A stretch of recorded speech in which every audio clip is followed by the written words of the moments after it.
हम लोग डाउनवर्ड जो फ्लो होता है उसके बारे में हम लोग बात करते हैं। तो क्या कहता है, फिगर हमारा बताता है कि टैंक फुल है किससे, सबमर्ज सॉइल से। फिर कहता है कि since the valve at the base is open and downward seepage is allowed.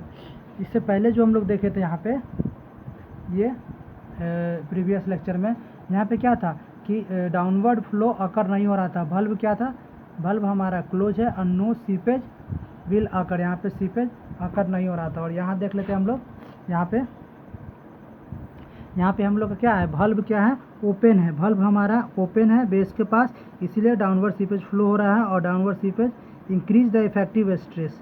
यहाँ पे क्या हो रहा है कि डाउनवर्ड सीपेज जो होता है increase the effective stress, downward seepage होने के कारण हमारा इफेक्टिव स्ट्रेस इंक्रीज कर जाएगा। चलिए आगे देखते हैं। टोटल हेड, और ये pressure head, bottom head and total head. अब कहता है पॉइंट ए,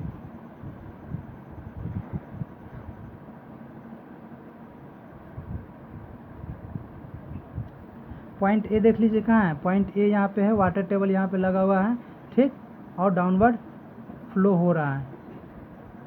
उसके बाद पॉइंट ए पे प्रेशर हेड कितना हो जाएगा, वाटर यहाँ है तो यहाँ से देखेंगे तो प्रेशर हमारा कितना हो जाएगा, प्रेशर हो जाएगा H1।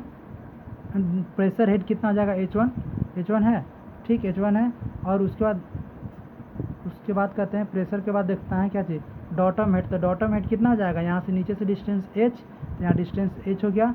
फिर उसके बाद क्या कर रहा है, हम लोग को देखना है टोटल हेड। तो टोटल हेड कितना हो गया, h प्लस H1 हमारा टोटल हेड हो गया। और उसके बाद बी के बात करें तो बी हमारा पॉइंट यहाँ पे है, ये हमारा पॉइंट बी है, ठीक। और यहाँ पे हमको प्रेशर हेड देखना है। तो प्रेशर हेड कहाँ से देखते हैं, सबसे ऊपर। तो H1 डिस्टेंस, ये h है प्लस ये h है, ठीक। तो उसके बाद हमारा क्या हो जाएगा, यहाँ से देखिए, और h और प्लस H1 हो गया। और माइनस h क्यों किया गया है, माइनस h इसलिए किया गया है क्योंकि यहाँ से डाउनवर्ड हो रहा है, जो हमारा वाटर टेबल का जो लेवल है वो डाउन हुआ है। तो वो कितना डाउन हुआ है, h डिस्टेंस, ठीक, h डिस्टेंस डाउन हुआ है, इसलिए हमारा ये आ गया। और पॉइंट बी बॉटम हेड, तो यहीं से माने हैं इसलिए बॉटम हेड हो गया। टोटल हेड कितना हो जाएगा, H1 plus h minus h हो जाएगा।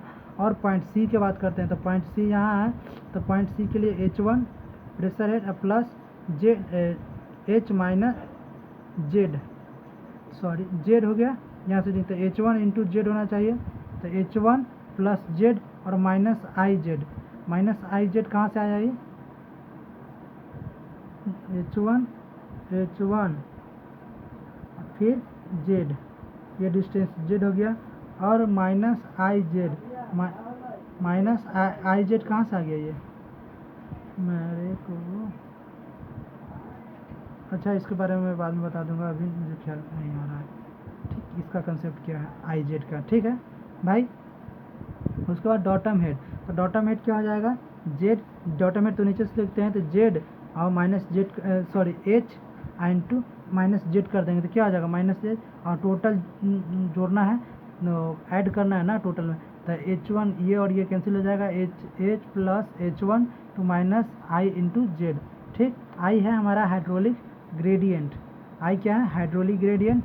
और h क्या है, hydraulic head loss under the flow takes place A to B।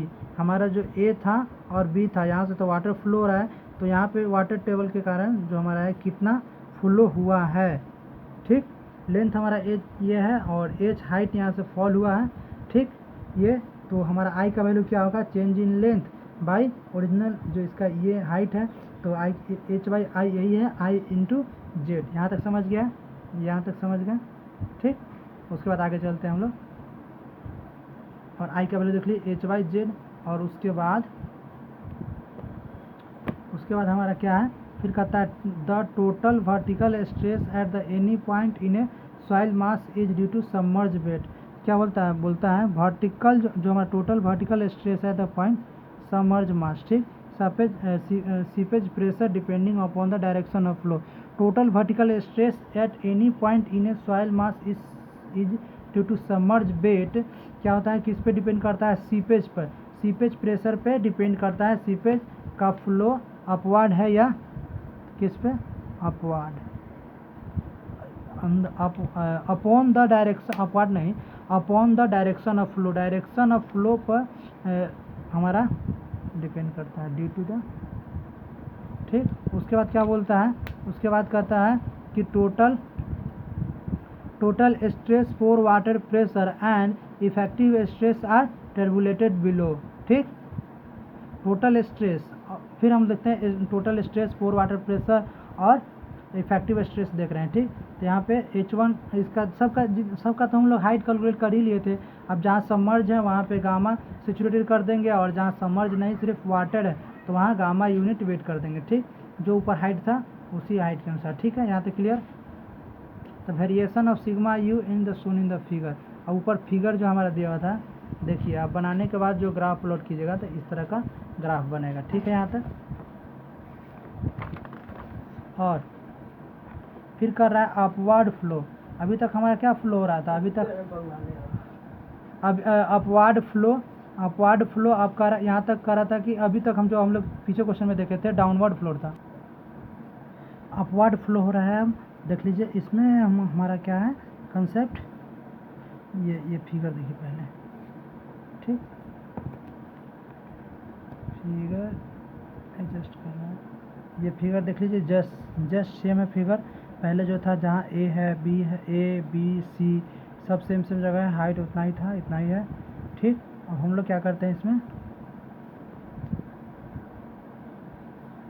ए और बी देख लीजिए, यहाँ पे क्या है, प्रेशर जो हमारा है, प्रेशर हेड एक पॉइंट ए पे जो था यहाँ पे H1 है, ठीक।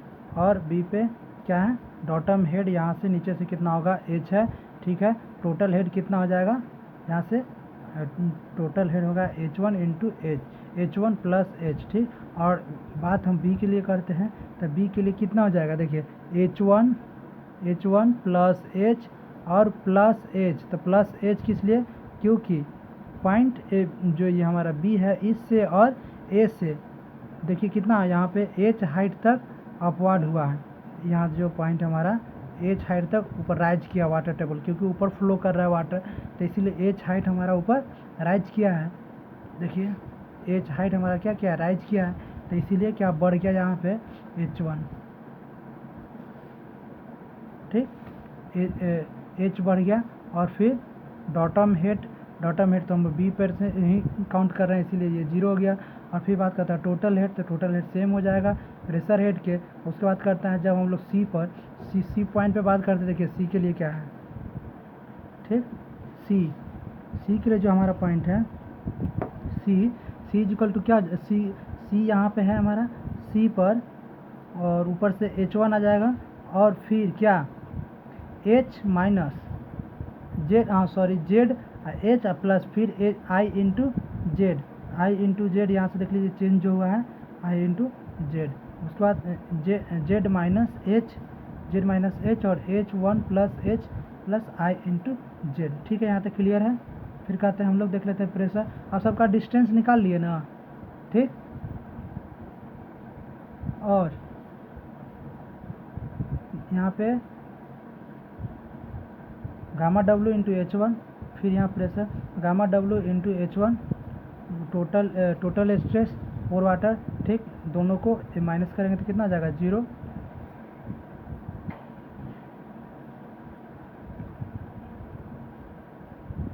ये आप देख लीजिए, बस सिंपल है। उसके बाद हम लोग आगे चलते हैं, ये प्रेशर डायग्राम है निकालने के बाद। उसके बाद कहता है क्विकसैंड कंडीशन, ये एक इम्पॉर्टेंट टॉपिक है क्विकसैंड कंडीशन, इससे हर साल क्वेश्चन हर एग्ज़ाम में रहता है, बहुत सारे एग्जाम में ये क्वेश्चन पूछा जाता है डायरेक्ट। तो क्या है, upward flow condition, effective stress at the any point with the soil mass is given by, ठीक। तो कितना है इफेक्टिव स्ट्रेस जो है sigma minus P S, seepage pressure था, ये था क्या इफेक्टिव टोटल स्ट्रेस, ठीक। ये क्या है इफेक्टिव स्ट्रेस, ठीक। तो effective stress gamma Z minus seepage pressure, कहता है कि ऊपर एक इक्वेशन से क्लियर है कि अपवार्ड सीपेज प्रेशर डिक्रीज करेगा तो upward seepage pressure decrease the effective stress in the soil मास। जो अपवार्ड सीपेज प्रेशर है वो क्या कर रहा है, इफेक्टिव स्ट्रेस को डिक्रीज कर रहा है। ये हमारा इफेक्टिव स्ट्रेस है, इफेक्टिव स्ट्रेस को डिक्रीज कर रहा है इन द सॉइल मास। फिर हम लोग सीधा बात जानेंगे कि इफेक्टिव स्ट्रेस घटता है किसके कारण, अपवार्ड सीपेज प्रेशर के कारण। उसके बाद कहता है कि stresses at that location reduce to zero. और एक ऐसा जैसे जैसे घट रहा है एक ऐसा पॉइंट होगा जहाँ पे ये दोनों इक्वल हो जाएगा, जहाँ पे इफेक्टिव स्ट्रेस जीरो हो जाएगा। जब जहाँ पे अगर ये जो हमारा है अपवार्ड सीपेज प्रेशर रिड्यूस हो रहा है, अपवार्ड सीपेज प्रेशर के कारण क्या करता है, reduces the effective stress reduce हो रहा है, घट रहा है, ठीक। और उसके बाद कहता है कि ऐसा एक लोकेशन होगा जहाँ पे ये जीरो हो जाएगा, equal to submerge seepage pressure हमारा किसके इक्वल हो जाएगा, इफेक्टिव स्ट्रेस के इक्वल हो जाएगा, ठीक। तो वहाँ पे हमारा होता है कि वो उस लोकेशन को हम लोग कहते हैं कोहेशनलेस सॉइल, उसको कहते हैं सच कंडीशन। इस कंडीशन को कहते हैं cohesionless soil mass loss their strength. अब जो कोहेशनलेस सॉइल है वो अपना स्ट्रेंथ को खो देता है और now the soil is tendency to move also with the flowing water in the upward. अब उसका शेयरिंग स्ट्रेस खत्म हो गया है। तो अब जब किसी भी व्यक्ति का जब अपना स्ट्रेंथ नहीं होगा तो दूसरा कोई उसको फॉलो करेगा तो उसको बहलाएगा फुसलाएगा तो आराम से बहल जाएगा, फिसल जाएगा, ठीक है। मैं इस लैंग्वेज का यूज कर रहा हूँ शायद आपको इस टॉपिक से फेमिलियर करवाने के लिए। और जब आप अपना दिमाग नहीं लगाएंगे तब आप जब दूसरा कोई दिमाग लगाएगा तो उसको आपको फॉलो करना पड़ेगा। उसी तरह यहाँ पे समझ लीजिए जब इफेक्टिव स्ट्रेस क्या है, जीरो हो गया है, उसका अपना कोई स्ट्रेंथ नहीं है, तो सॉइल जब वाटर ऊपर फ्लो कर रहा है तो सॉइल भी क्या करेगा, ऊपर की ओर फ्लो करना शुरू कर देगा। इसी प्रोसेस को और soil particles are lifted over the soil mass is called the quicksand condition, ठीक। तो यहाँ से हमारा जो हो गया इसी को कहते हैं सॉइल पार्टिकल्स जो है हमारा है। और ये प्रोसेस जो है सॉइल पार्टिकल्स क्या होता है, ऊपर लिफ्टेड हो जाता है, ठीक। और इसी कंडीशन को हम लोग क्या कहते हैं, क्विकसैंड कंडीशन कहते हैं, ठीक। और इसका दूसरा नाम है, मोसेरा नाम है, क्या कहता है, बॉइलिंग ऑफ सैंड, ठीक, बॉइलिंग ऑफ सैंड। अब सैंड मत या ये मत समझिएगा कि हाँ हम एक कहीं कंटेनर में रख दिए हैं और सैंड को बॉयल कर रहे हैं, ठीक। बॉइलिंग वो बॉइलिंग नहीं है, ये बॉइलिंग है कंडीशन है कि जो सॉइल है हमारा ऊपर लिफ्ट कर रहा है वाटर के कारण, वाटर उसको उठा के रखा है, ठीक। इसी को कंडीशन को कहते हैं बॉइलिंग सैंड। और कहता है इट सब surface sand looks the it's boiling. और ये आपको मैं ये एग्जांपल दिखा दूंगा प्रैक्टिकली। आप एक काम कीजिए कि जहाँ मछली बिकता है ना वहाँ पे वो बाल्टी में पानी रखे रहते हैं लोग और उसको नीचे से बाल्टी के नीचे से ऑक्सीजन देते हैं जिसके कारण पानी ऊपर क्यों आता है, ठीक। तो नीचे से पानी प्रेशर देता है तो उस बाल्टी में आप क्या कीजिए कि कुछ सॉइल का पार्टिकल्स रख दीजिए, यानी बालू ला के रख दीजिए, नीचे से प्रेशर दीजिए तो उससे क्या होगा कि आपको बालू जो है ऊपर की ओर उठना शुरू करेगा, ठीक। ऊपर की ओर उठ रहा है, इसका मतलब क्या रहा, वो बॉयल कर रहा है, ऊपर की ओर पानी की तरह ऊपर आ रहा है। इसीलिए इसको कहते हैं कि surface of sand looks it boiling. तो हम लोग को लगता है कि अरे पानी खौल रहा है, यानी बॉयल की तरह है, ठीक। और इसमें क्या होता है कि quicksand condition the net effective stress reduce to zero, ठीक। क्या होता है, नेट इफेक्टिव स्ट्रेस हमारा जीरो रहता है, तो इफेक्टिव स्ट्रेस जीरो हो गया तो sigma dash equal to p s equal to zero, ठीक। और वहाँ पे क्या था, submerge unit weight into z, submerge unit weight minus z into i z gamma डब्ल्यू, ठीक। इसको इधर कीजिए तो यहाँ से क्या हो गया, i equal to gamma z cancel हो जाएगा और i equal to submerge unit weight by water. इसी को कहते हैं क्रिटिकल, ये है सीपेज प्रेशर, इसकी क्रिटिकल हाइड्रोलिक ग्रेडियंट। ये क्या है, hydraulic gradient which sand condition occur and term as the critical hydraulic gradient इसको बोलते हैं। अब if the void ratio and specific gravity is known then the critical हम लोग निकाल लेंगे। हम लोग को यदि void ratio और specific gravity हम लोग को पता है तो हम लोग क्या कर सकते हैं, क्रिटिकल क्रिटिकल हाइड्रोलिक ग्रेडियंट निकाल लेंगे, उसका हमको सिंपल फार्मूला है। वो क्या फार्मूला है देखिए आपके सामने लिखा हुआ है, जरा गौर कीजिए। Critical gamma submerge by gamma unit weight. तो गामा सबमर्ज का क्या फार्मूला होता है, गामा सबमर्ज का फार्मूला होता है G-1/1 plus E into gamma W, और यहाँ गामा है तो ये और ये कैंसिल हो गया, गामा यूनिट वेट कैंसिल हो गया, तो हमारा क्या बचा G-1/1 प्लस ई। ठीक, यहाँ से तो क्रिटिकल हाइड्रोलिक ग्रेडियंट हो गया G-1/1 प्लस ई। ठीक, और पोरोसिटी दिया हुआ रहेगा, यदि पोरोसिटी दिया हुआ रहेगा तो ई का वैल्यू, ई को हम पोरोसिटी के टर्म में भी निकालते हैं, तो ई के जगह पोरोसिटी रख दीजिए तो वहाँ से निकल जाएगा। ठीक, तो कहता है find sand and silt of which the specific gravity कितना होता है 2.56। फाइंड सैंड और सिल्ट के लिए स्पेसिफिक ग्रेविटी हमको नॉन है 2.65 होता है। वॉइड रेशियो अप्रोक्सीमेट कितना होता है 0.65। ठीक, ये दोनों वैल्यू नोन है। और उसके बाद यहाँ पे हम लोग का क्रिटिकल हाइड्रोलिक ग्रेडियंट अगर इस वैल्यू पर रखेंगे तो कितना हो जाएगा 1। क्रिटिकल हाइड्रोलिक ग्रेडियंट कितना हो गया 1। क्रिटिकल हाइड्रोलिक ग्रेडियंट 1 आ गया। तो उसके बाद कहता है at quick sand condition cohesionless soil fine grain sand इधर start flowing with the water flow में result piping floor below the hydraulic structure. तो कौन सा फ्लोर होता है हमारा piping floor below the structure. उसके बाद कहता है in order to prevent the quick sand, या क्यूक सैंड को प्रिवेंट करने के लिए या पाइपिंग फ्लोर दोनों एक ही है, इसको फ्लोर को रोकने के लिए हम लोग क्या करते हैं the hydraulic gradient should be less than, hydraulic gradient जो हमारा है हाइड्रोलिक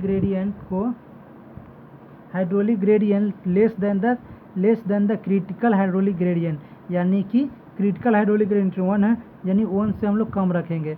1 हम बस वैल्यू बोले हैं पर्टिकुलर के लिए, लेकिन क्रिटिकल हाइड्रोलिक ग्रेडियंट जो भी होगा उससे हम लोग हाइड्रोलिक ग्रेडियंट को कम रखें। तो फैक्टर ऑफ सेफ्टी बराबर क्या हो जाएगा, तो क्रिटिकल हाइड्रोलिक ग्रेडियंट बाई 1, यही ना हमारा फैक्टर ऑफ सेफ्टी बनेगा। ठीक, यहाँ तक क्लियर है। और ठीक है, तो और देखते हैं नेक्स्ट लेक्चर में।